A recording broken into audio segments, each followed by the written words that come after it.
and welcome to the Green Entrepreneurial Leadership Institute, otherwise known as GELIN. My name is Amanda Drain, and I am the coach for Breckinridge County. This program has been made possible by the American Recovery and Reinvestment Act of 2009 and is underway throughout all 8 counties of the Lincoln Trail region. GELIN is a youth employment project unlike any other because it educates and encourages skills both on going green and entrepreneurship. Our first week, we had wonderful entrepreneurs speak to the participants, such as local businessmen Wayne Hardin and Dan Drain, as well as Bert Walker and Mo Miller, who all share personal success stories and useful tips. In Breckinridge County, we have formed 2 teams, New Light and Transformers. Members have spent their time working at job sites to perform community service, and here at their base site receiving education and working on projects. The ultimate goal is for the Best of Breckinridge County winner to compete at the Green Forever Regional Competition held July 31st at the Printer Community Center in Hardin County. So without further delay, I'm pleased to present the first local competitor, New Light.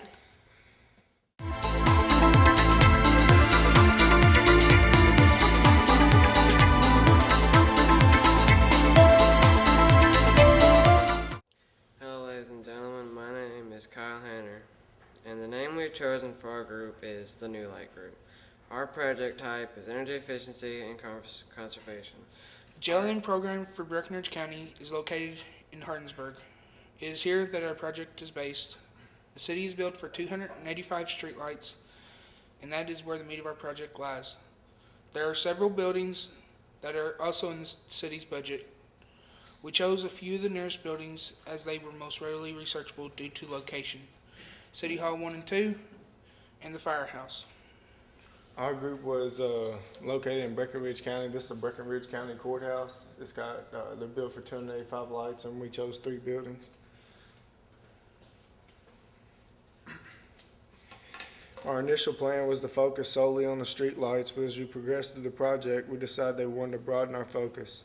We decided to not only make the street lights more energy efficient, but to also include a few of the buildings in the city's budget as well. After several days, we discovered that the amount of money the city could be saving with energy efficient lighting was considerable. After assimilating this data, we opted to broaden our topic a bit further. We concluded that if local businesses were aware of the volume of money they could be saving, they would be eager to install the energy efficient bulbs. So we decided to enlighten local businesses with the data we acquired. The city of Hardinsburg currently uses 175 watt mercury vapor light bulbs. These bulbs have a lifespan of 24,000 hours or approximately 2.5 years. The average price for this type of bulb is $12.29. This is a comparison photo of a mercury vapor light and LED light. The energy efficient bulb is going for $329.95 per unit. The light emitting diode bulbs cost considerably more. They are 84% more effective. Our blueprint covers the replacing of all the mercury vapor light bulbs with the more energy efficient lights.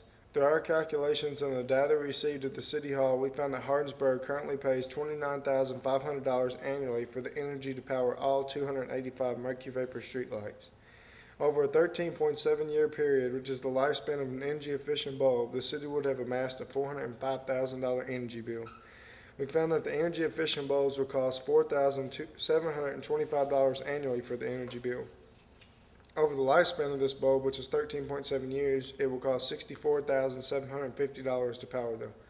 Basically, the city will save $24,810 per year, and over the lifespan of the energy efficient bulb, the city will have saved $339,900. This is slightly offset by the fact that the energy efficient bulbs ring up at around $330, while the mercury vapor bulbs ring up at around $1229. This means that it will cost the city $94,035 for 13.7 years worth of energy efficient bulbs. The city pays just $7,005 for 13.7 years worth of mercury vapor bulbs. After factoring in the prices of the bulbs, the city will still save $252,869 over the 13.7 year lifespan. This averages out to about $18,457 per year. The city will save enough on the energy bill to pay for the energy efficient bulbs in 3.5 years. The energy efficient bulbs use less energy. Because of this, the sometimes harmful byproducts of making energy are reduced. The amount of solid waste is reduced by 50% because the energy efficient bulbs last twice as long and therefore don't need to be changed as often. This is a photo just of our team here in the classroom. This is a photo of our team outside of our job site, the Good Samaritan Center.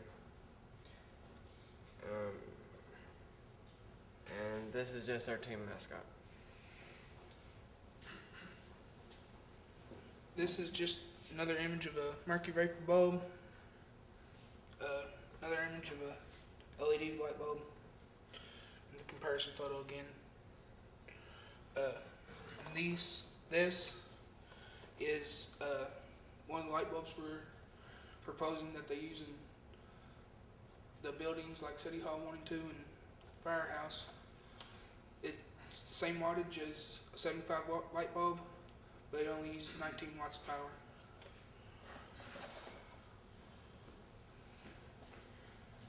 Our job site throughout the program is the Good Samaritan Center. It's located just down the road, about a half a mile down the road. We work there 2 or 3 days a week. The Good Samaritan Center provides a good service to the community by giving clothes, food, and other essential items to people in need.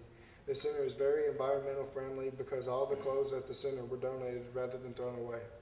This is recycling at its best. We received a lot of positive feedback from our co-workers throughout our time at the center. This concludes our presentation.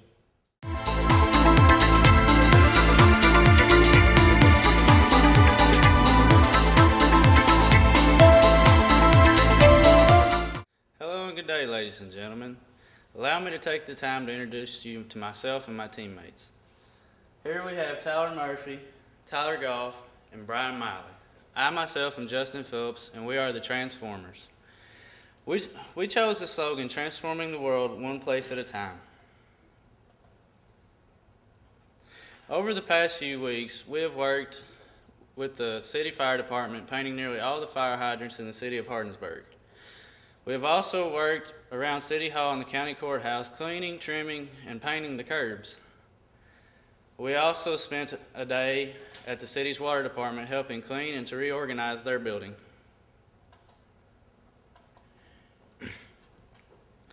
This is our future backyard habitat. This is an area of open field that holds stagnant water and contains no suitable vegetation for life. This is an area at the county fairgrounds located in Hardinsburg, Kentucky that comprises approximately 2.3 acres.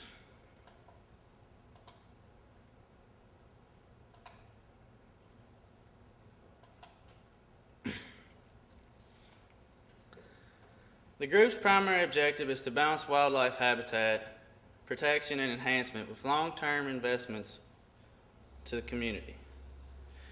And to achieve this goal, we plan to establish this backyard habitat.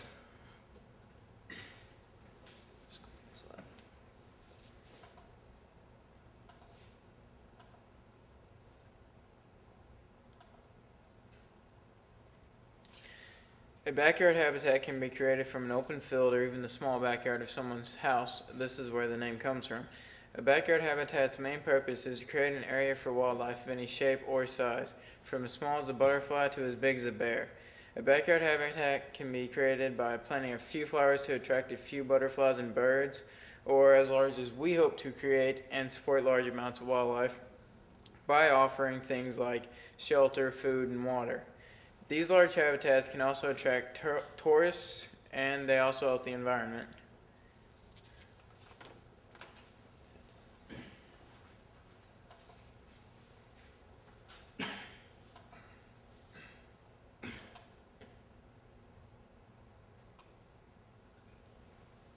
Okay, Kentucky has shown a positive trend in wildlife viewing in the past few years. These trends have been benefited local areas, economies throughout Kentucky.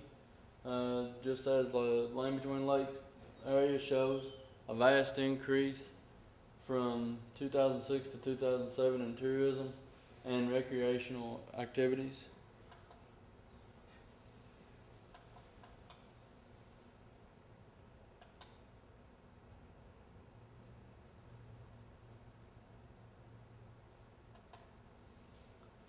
over $1.3 million were spent in Trigg County between the 06-07 years. This was a 6.6 increase from 06-07. Trigg County supported 237 jobs with a total payroll of $5.9 million. This shows an increase of 3.2% or $190,000 from 06.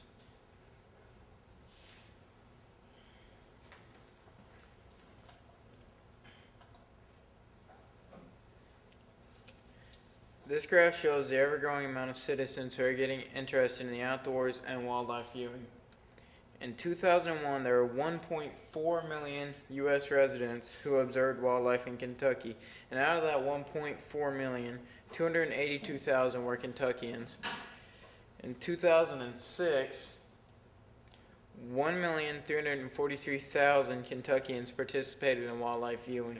This was 41% of the state's population. In 2006, these wildlife viewers spent $542 million. Alright.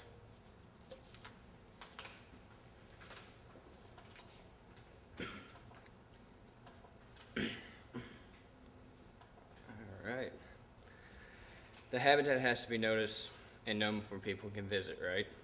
The radio is a great idea because many people listen to it. Newspapers could even do an article about it. Magazines that have to do with hiking and sightseeing, like the Backpacker magazine, would love this. A website would be an amazing idea because it grows increasingly popular. And thanks to search engines like Google, things are easier to find.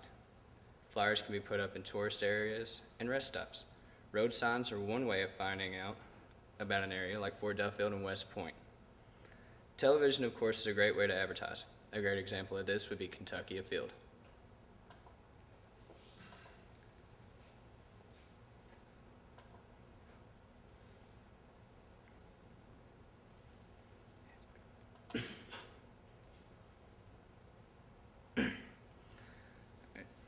Backyard habitats are beneficial to schools as well. What backyard habitats do is they create an area for the up-and-close study of wildlife. This up-close study benefits biology and wildlife management classes. Field biology classes cannot be created and kept running if there is no area for the class to visit. Funding will not send them 400 miles away to make a trip to Yellowstone every weekend. With these habitats, students can simply travel 10 minutes to the area where they can study. Backyard habitats also create learning for the community. The community benefits by being close to a wildlife area where they can get a feel for just how important the wildlife truly is.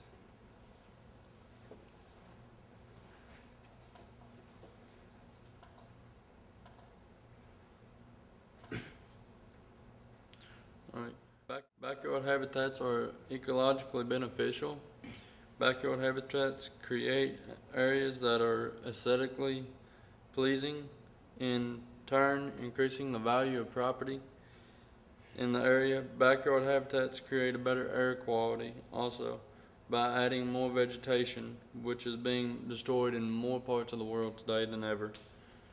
Backyard habitats also increase in area content, local wildlife, or native plants.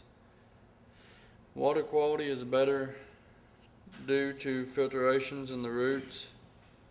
And finally, habitats help to replenish lost resources through deforestation and other ecological depleting problems.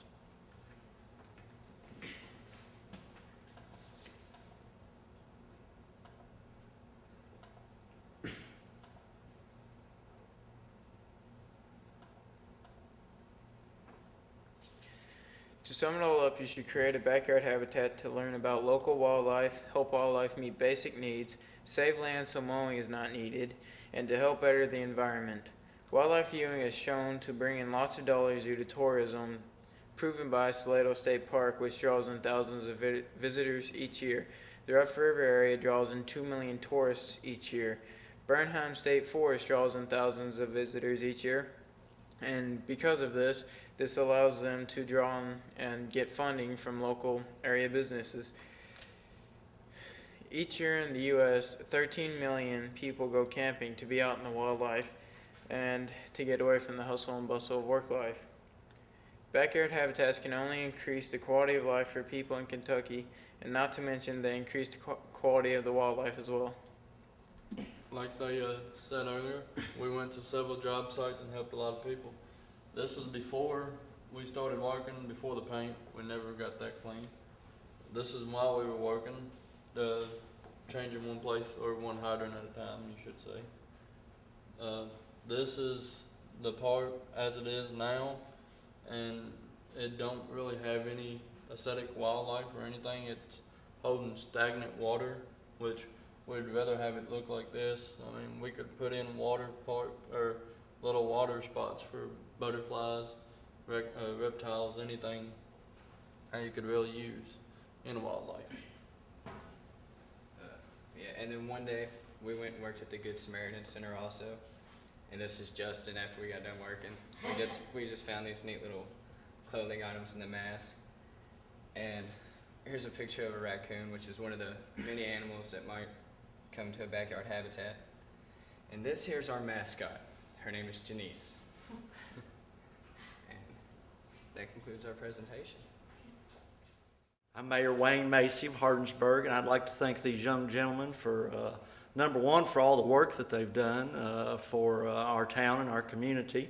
They've done a lot of work for the city, the fire hydrants and the work over at the water plant and all that, and I certainly do appreciate everything they've done. I appreciate them working at the Good Samaritan Center for our community.